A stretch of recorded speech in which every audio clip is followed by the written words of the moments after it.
시편 23편은 이스라엘 왕 다윗이 자신의 삶의 여정에서 그를 돌보셨던 하나님의 은혜와 사랑을 이 목가적 분위기로 표현한 것으로서 이 시를 읽는 자의 마음에 진한 감동을 주는 참으로 아름답고 아름다운 시입니다.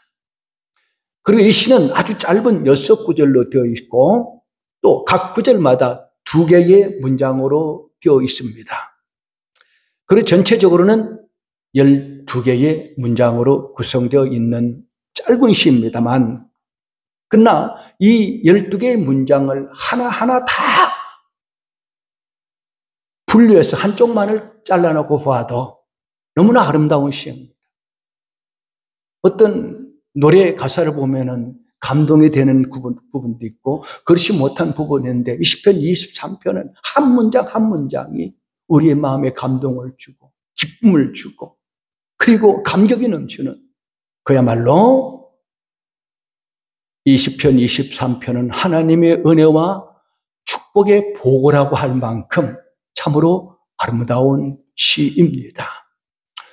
그리고 지금까지 살펴본 1절에서 5절에서 다윗은 자신이 경험했던 하나님의 은혜로운 돌보심을 마치 목자가 자기 양들을 돌보는 목가적 표현으로서 이 시를 지었고 또 곡을 붙여서 노래를 불렀습니다. 자, 다윗은 여호와는 나의 목자시니 내게 부족함이 없으리다 하는 이 고백으로 시작했고, 그리고 마지막으로 내 평생의 선하심과 인자심이 반드시 나를 따르리니 내가 여호와의 집에 영원히 살리로다 하는 요 구절로 끝을 맺습니다. 그러니까 시편 23편은 내가 여호와의 집에 영원히 살겠다는 결단으로 끝을 맺고 있습니다. 이것은 다윗이 자신의 밝은 미래에 대한 확신을 선언한 것으로서 하나님을 향한 그의 절대적 신앙을 표현하고 있습니다. 다윗의 이 고백은 자신의 수많은 환난의 현장에서 체험한 하나님의 선하심과 인자하심이 미래에도 평생토록 영원토록 자기와 함께 할 것이라는 확신을 가지고 이 고백을 한 것입니다. 뿐만 아니라 이러한 다윗의 확신 가운데는 앞으로도 선하신 하나님의 인자하심과 선하심이 계속 교훈한 추구하면서 힘들고 어려워도 하나님의 선하심과 인자하심을 갈망하며 살겠다는 다짐의 의미도 내포되어 있는 것으로서 하나님을 향한 확고부당한 그의 신앙을 잘 나타내 보이고 있습니다. 사실 우리 그리스도인의 신앙생활의 궁극적인 목적이 뭡니까? 여호와의 집, 천국에서 영원히 사는 것입니다. 이것이 없다면 우리 기독교는 하나의 도덕적 종교로 전락할 수밖에 없습니다. 우리 기독교 다른 일반 종교와 다른 차이가 뭡니까? 우리는 이 험한 세상 끝나고 나면은 아버지의 집, 천국에서 영원히 산다는 확실한 보장이 있습니다. 그리고 우리가 아버지 집에 천국에서 영원히 살 수 있다는 그 근거가 뭡니까? 그것이 바로 하나님의 선하심과 인자심 때문이다 라는 그런 말입니다. 우리 공로가 아니라 오직 하나님의 선하심과 인자심 때문에 우리가 아버지 집에 영원히 살게 된다 하는 것이 오늘 다윗의 고백입니다. 자, 그래서 오늘 아침에는 이 마지막 6절 가운데 내 평생의 선하심과 인자심이 반드시 나를 따르리니 하는 요 한 문장을 우리가 통해서 과연 하나님의 선하심과 인자심이 어떤 것인가에 대해서 살펴보면서 우리에게 베푸신 하나님의 선하심과 인자심을 느껴보는 그런 은혜롭고 복된 시간이 되고자 합니다. 먼저 이 선하다 하는 이 말은 히브리어로 토브입니다. 이 히브리어 토브는 하나님께서 천지 창조 사역 당시에 당신이 지으신 피조물을 보시고 하신 말, 보시기에 참 좋았더라. 이 좋았더라는 말이 토브입니다. 그러므로 하나님의 선하심이다라는 하는 이 말은 하나님의 뜻과 목적에 맞는 것을 의미합니다. 다시 말하면 하나님 행하시는 일은 그 목적에 있어서나 그 과정에 있어서나 결과에 있어서나 모두가 선하다 하는 그런 의미로 하나님의 선하심을 노래하고 있습니다. 그러니까 하나님은 선하시다 하는 이 말을 다른 말로 말하면은 좋으신 하나님이라는 그런 말이죠. 하나님은 언제나 좋으신 하나님이란 뜻입니다. 우리 하나님은 무조건 선하고 무조건 좋으신 하나님이다 라는 그런 말이에요. 우리 하나님은 좋으신 하나님이시고 그분이 하시는 일은 다 선하십니다. 다윗은 그것을 알고 있었습니다. 자기가 하나님을 믿고 따르다 보니 하나님은 무조건 선하신 분이다. 이것을 다윗이 깨달은 거예요. 물론 다윗도 인간인지라 처음에는 사울에게 핍박을 받고 그로부터 도망다니면서 고생할 때는 원망도 하고 불평도 했을 것입니다. 다윗도 똑같은 인간이란 말이에요. 그런데 지내놓고 보니까 어려움 당할 당시에는 참 모순적이고 억울한 것 같은데 지내고 보니까 정말 선하시더라. 하나님 행하신 일이 너무 선하더라 하는 것이 다윗의 깨달음이에요. 여러분, 우리가 잘 아는 대로 다윗이 이루 말할 수 없이 수많은 고생을 했습니다. 왜냐하면 하나님께서 왜 이 하나님을 다윗을 고생시켰습니까? 그래야 겸손하고 성군이 되고 성왕이 될 수 있기 때문에. 사람이 고생하지 않으면 교만하거든요. 원래 우리 인간은 생리적으로 교만합니다. 사울이 왜 버림받았습니까? 사울이 이스라엘 왕으로 선택되었으나 연단 없이 그냥 하루아침에 왕이 되었어요. 왜 교만했어요? 그래서 하나님을 대적하다가 버림받았지 그 하나님께서는 다윗은 사울처럼 교만해서 버림당하지 않도록 망하지 않도록 하기 위해서 긴 시간 동안 고통을 통해서 연단의 시간을 주신 것입니다. 사무엘상 23장에 보면 10황부지에서 다윗은 완전히 도가니던 쥐가 되었습니다. 블레셋을 물리친 민족의 영웅 다윗을 그의 장인 사울 왕이 잡아 죽이려 했습니다. 그런데 이 사울이 군사를 끌고 다윗을 죽여 가는데 아직 어딘지 모른단 말이에요. 그런데 10사람들이 이 사울 왕에게 다윗이 어디에 숨어 있는지 고자질을 해버렸어요. 아마 다윗은 10사람들이 사울에게 일러 바쳤을 때 이제 모든 것이 끝났다라고 생각했을 것입니다. 사울 왕이 군사를 풀어서 다윗 있는 곳을 점점 포위망을 좁히고 있습니다. 아마 다윗은 벌벌 떨고 있었을 거예요. 근데 갑자기 그때 한 병사가 사울 왕에게 달려옵니다. 왕이시여, 지금 블레셋이 침략했습니다. 빨리 가서 물리쳐야 됩니다. 그래서 사울 왕이 다윗을 추적하는 것을 포기하고 블레셋을 막으러 갔던 거죠. 여러분, 여기서 뭔가 마음에 느낌이 오는 것이 있지 않습니까? 네, 맞습니다. 하나님이 다윗을 살려주신 거예요. 하나님이 구원하신 것입니다. 다윗은 거기서 하나님의 선하심을 경험합니다. 또 사무엘상 30장에 보면은 또 시글락에서 다윗은 또 거의 죽게 됩니다. 자신의 아내와 자녀들이 다 아말렉에 잡혀 끌려갔습니다. 소망이 없습니다. 거기서 다윗은 나 이제 끝났네, 그런 생각이 들었을 것입니다.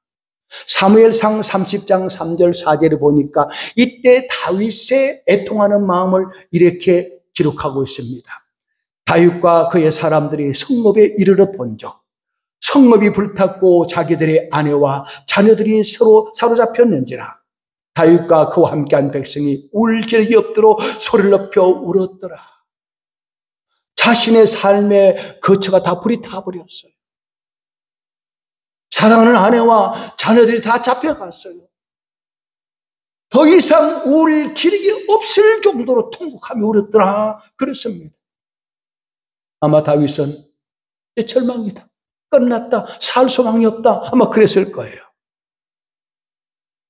설상가상으로 아내와 자식들이 아말렉에 끌려갔는데 부하들도 다윗을 배신했단 말이에요. 이런 상황에서 다윗에게 무슨 기쁨이 있으면 무슨 희망이 있었겠습니까? 그런데 여기서도 하나님은 다윗을 살려주십니다. 아말렉을 쳐부수고 다윗을 구원해 주십니다. 다윗은 이런 경험을 수없이 했습니다. 그리고 이런 경험을 하는 가운데 하나님에 대한 신뢰가 축적돼 갔던 거죠.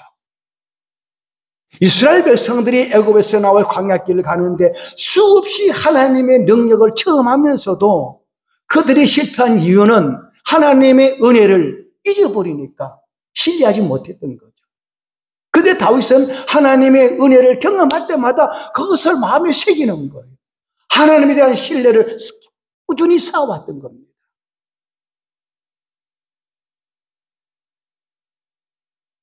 그래서 다윗은 고백합니다. 하나님은 나의 목자가 되셔서 언제나 나를 선한 길로 인도하셨다. 그 선하심이 반드시 내 평생 함께할 것이다 라고 그렇게 확신에 찬 고백을 하고 있는 거예요. 어디? 경험을 바탕으로. 다윗이 어려움을 당할 당시에는 모든 것이 모순이고 잘못된 것처럼 여겨졌을지도 모릅니다. 아니, 우리가 생각해도 그렇지 않습니까? 내가 어떤 어려움을 당하면 왜 내게 이런 일이 닥쳐왔는가? 거기에 매몰되어 버리고 아무것도 생각이 안 나지 않습니까?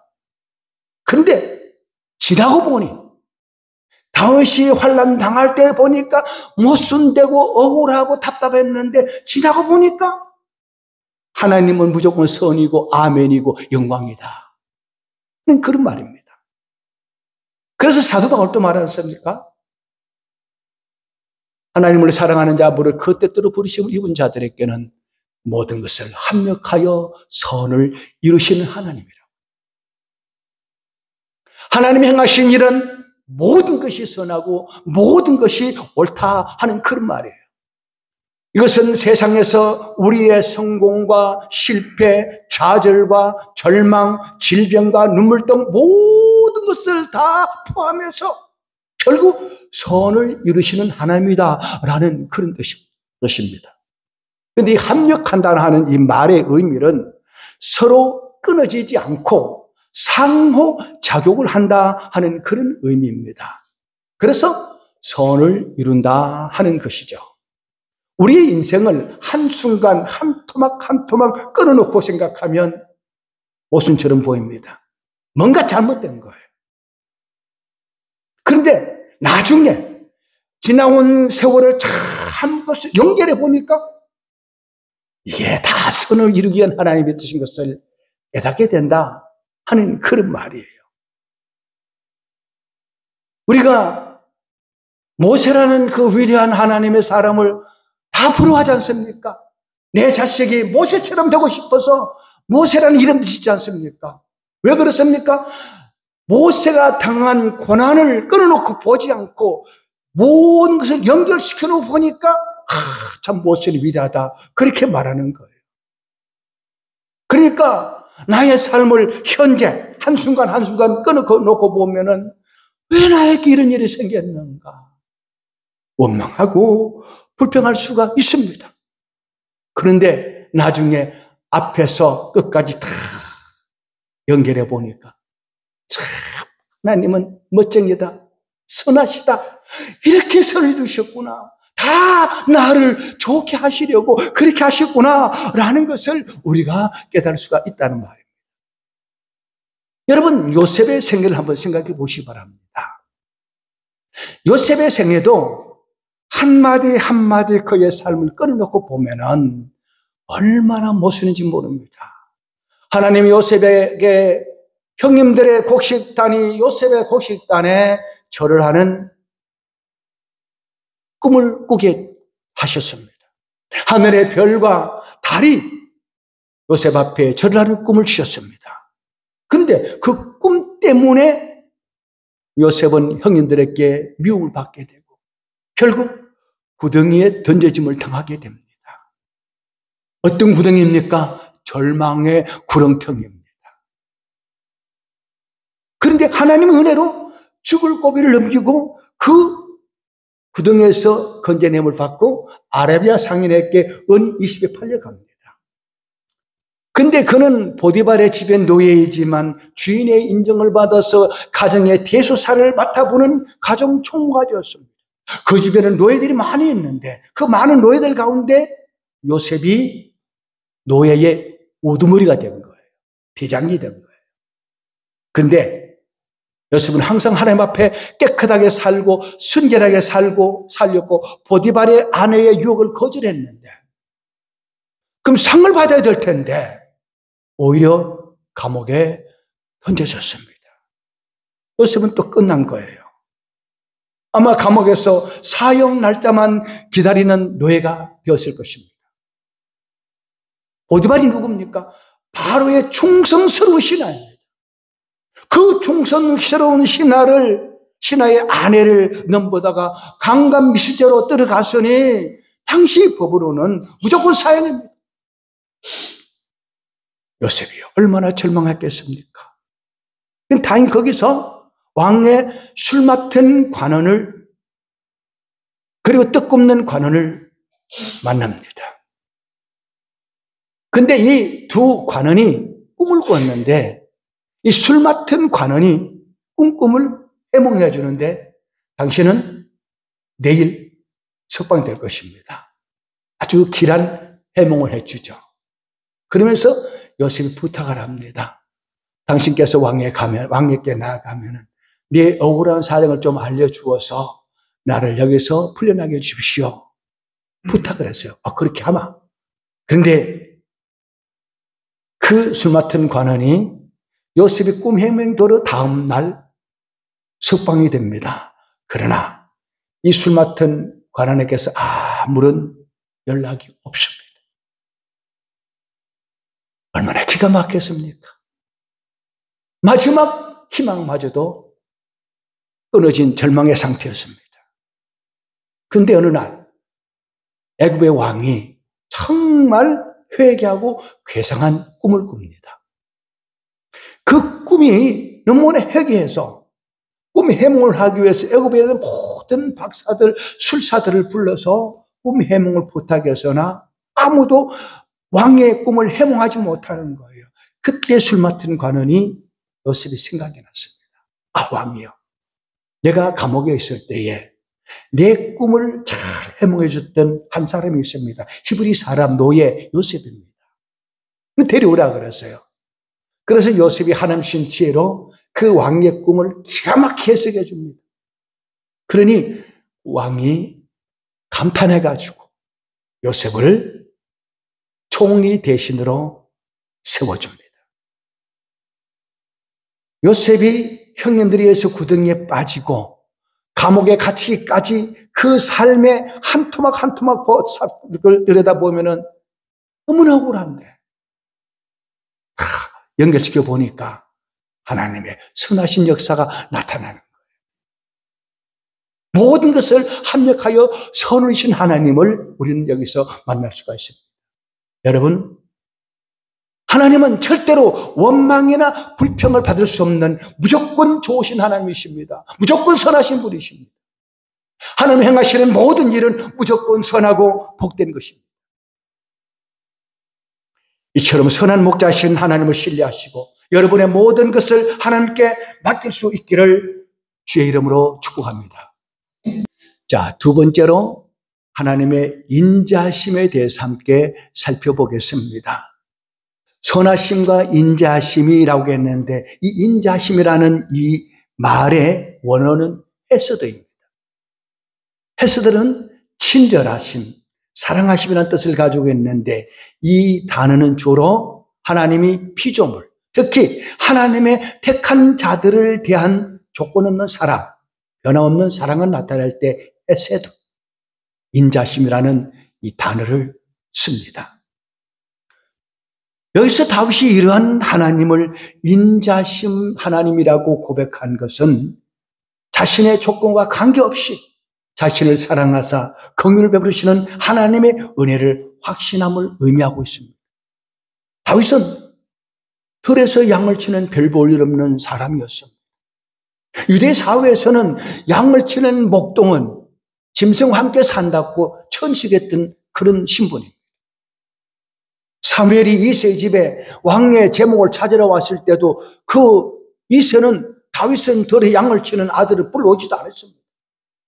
그렇게 멸시천내받고 볼품없는 자기를 택하여 불러주시고 하나님의 나라의 왕으로 삼아주신 그 은혜를 생각하니까 하나님은 인자하신 분이시다.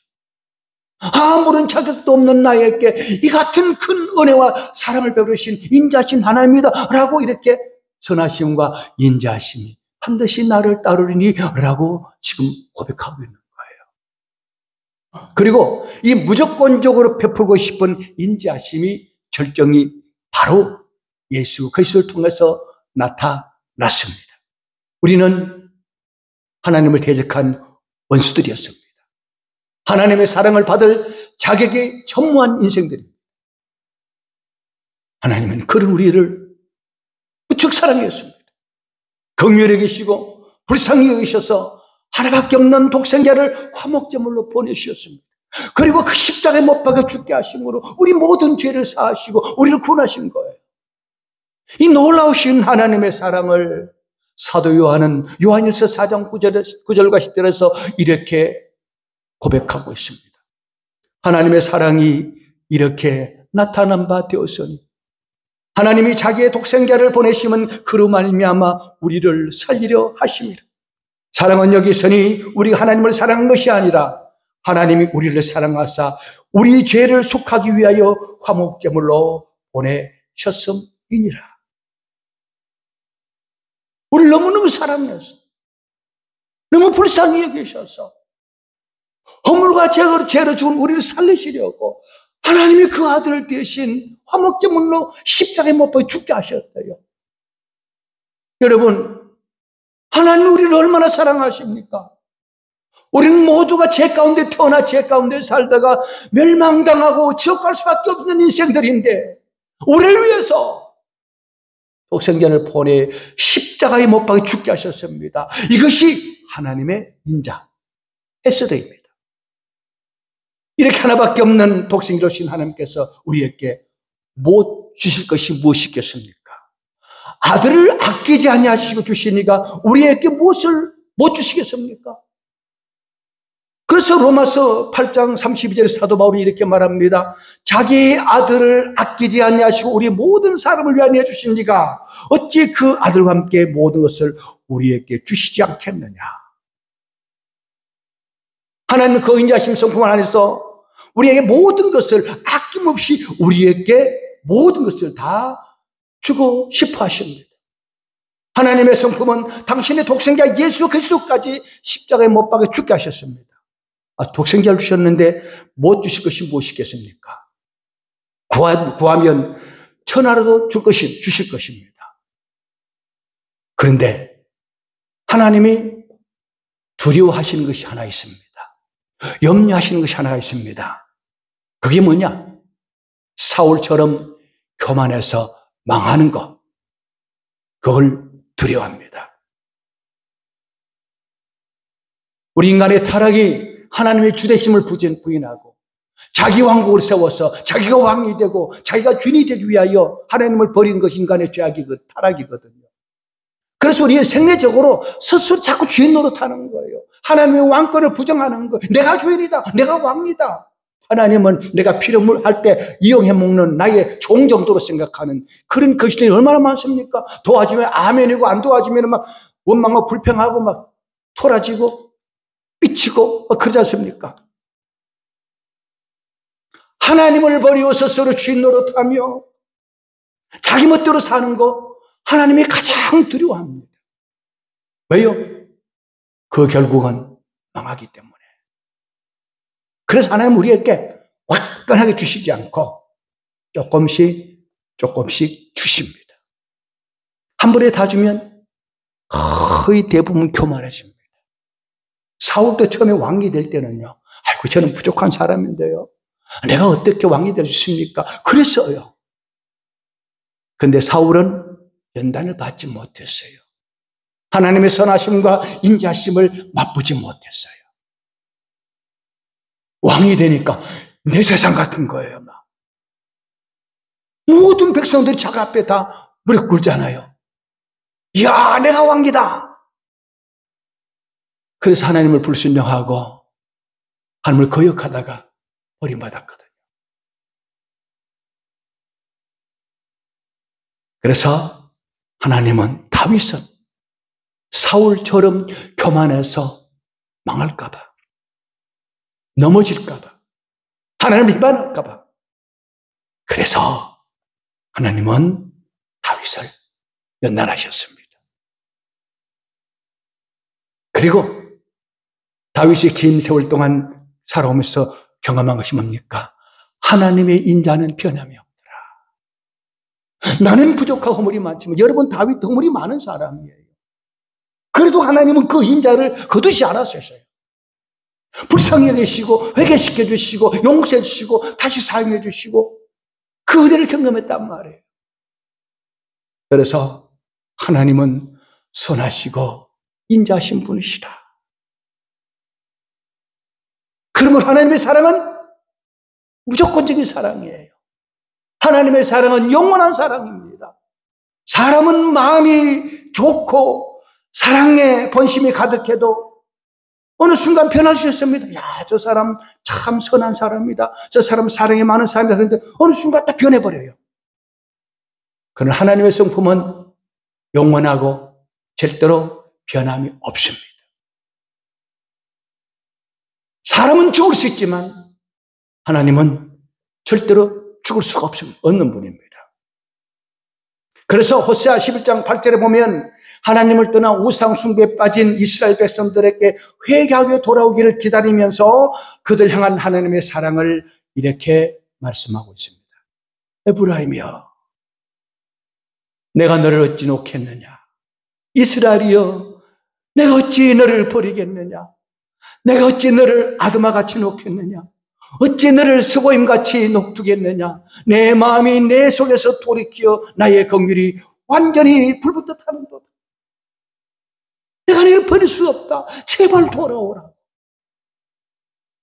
비록 범죄했지만 변없는 인자와 해서도의 사랑으로 그들을 간절히 돌아오도록 기다리는 하나님의 애틋한 사랑을 이렇게 나타내고 있습니다. 여러분, 바로 이 하나님의 인자심 때문에 우리가 버림받지 않고 이렇게 사는 거예요. 하나님의 인자심 때문에 하나님의 사랑 속에 거하고 주님의 신실함 속에 살고 있습니다. 만일 하나님의 인자심이 변한다면 우리는 다 망했을 거예요. 여러분 자신 한번 속을 들여다보세요. 얼마나 교만합니까? 얼마나 이기적입니까? 사실 우리 인간들은 한마디로 말하면 참 못됐어요. 배은망덕해요. 그래도 하나님은 여전히 우리에게 인자를 베푸십니다. 변없는 사랑으로 우리를 품어주십니다. 하나님의 인자하심은 무궁한 사랑이요 변함없는 사랑입니다. 우리도 인간은 죽을 수 있지만 변할 수 있지만 하나님은 절대 변할 수 없고 죽을 수 없는 영원하신 인자를 우리에게 베풀어 주십니다. 우리가 이 땅에 사는 동안에도 하나님의 선하심과 인자심이 항상 따를 뿐만 아니라 천국에 가서도 영원히 그 선하심과 인자심으로 우리를 품어주시는 거예요. 그래서 다윗은 하나님의 선하심과 인자심을 이렇게 노래합니다. 내 평생에 선하심과 인자심이 반드시 나를 따르리니. 따른다 하는 말이 뭡니까? 뒤따라온다는 의미도 있지만 항상 나를 붙어 다닌다는 말이에요. 내 평생의 선하심과 인자심이 반드시 나를 따르니 내가 여호와의 집에 영원히 살리로다. 자, 이 구절의 말씀을 우리의 말로 표현한다면 아마 이런 말로 우리가 풀이할 수 있습니다. 저의 말로 한다면 나의 미래에 무슨 일이 있을지 모른다. 무슨 일이 닥칠지 모른다. 내 미래의 길이 형통할지도 모른다. 실패의 길일지도 또 성공의 길일지도 모른다. 그러나 분명하게 확신하는 것은 언제나 하나님의 선하시고 인자하시다. 하나님은 언제나 무슨 일을 당한데도 선한 길로 인도하신다. 그리고 무슨 일을 당한데도 하나님의 인자하심이 나와 함께 하실 것이다. 하나님의 인자하심이 나와 함께하고 나를 떠나지 아니할 것이다. 그러니 나는 천국에서 영원히 살 수 있다. 이런 말로 우리가 풀이할 수가 있습니다. 근데 하나님께서 우리에게 이런 인자를 베풀면서 우리에게 바라는 것이 있습니다. 그것이 무엇이겠습니까? 그분의 선하심과 인자하심이 나를 통해 다른 사람에게 전달되기를 원하십니다. 하나님 우리를 사랑할 같이 우리도 이웃을 사랑하고 변함없이 삐치고 돌아서고 변덕스러운 것이 아니라 하나님의 선하심과 인자하심처럼 우리도 한결같이 사랑하고 한결같이 섬기는 그런 모습을 다른 사람에게 보여주기를 원하는 거예요. 또는 하나님은 우리의 사랑을 열망하십니다. 우리를 위해 독생자를 아낌없이 내주신 하나님은 우리도 온 마음을 다하고 뜻을 다하고 힘을 다하여 하나님을 사랑하기를 바라십니다. 하나님이 나를 먼저 사랑하셨기 때문에 나도 하나님을 사랑한다. 그리한다면 선한 목자이신 주님으로 인하여 우리가 부족함이 없을 정도로 만족함을 누리는 것처럼 우리가 주님을 진정으로 사랑할 때 우리를 인하여 주님께서도 만족을 누리게 되실 것입니다. 스바냐 3장 17절 말씀을 제가 읽어드리겠습니다. 너희 하나님 여호와가 너희 가운데 계시니 그는 구원을 베푸실 전능자시라. 그가 너로 말미암아 기쁨을 이기지 못하시며 너를 잠잠히 사랑하시며 너로 말미암아 절기에 부르며 기뻐하시리로다. 여러분, 지금 우리가 귀를 들을 수 없고 만질 수 없고 볼 수 없지만 우리 가운데서 잠잠히 사랑하십니다. 항상 선한 길로 인도하시며 변함없는 사랑 우리를 품어주시고 천국까지 인도하실 것입니다. 이 선하심과 인자하심이 평생토록 나와 함께 하심을 확신하시고 알 수 없는 미래, 내일 어떤 일이 당할지 모르지만 하나님은 반드시 나를 좋게 하신다는 확신을 가지고 소망을 가지고 나의 미래를 하나님 앞에 온전히 맡길 수 있기를 바랍니다.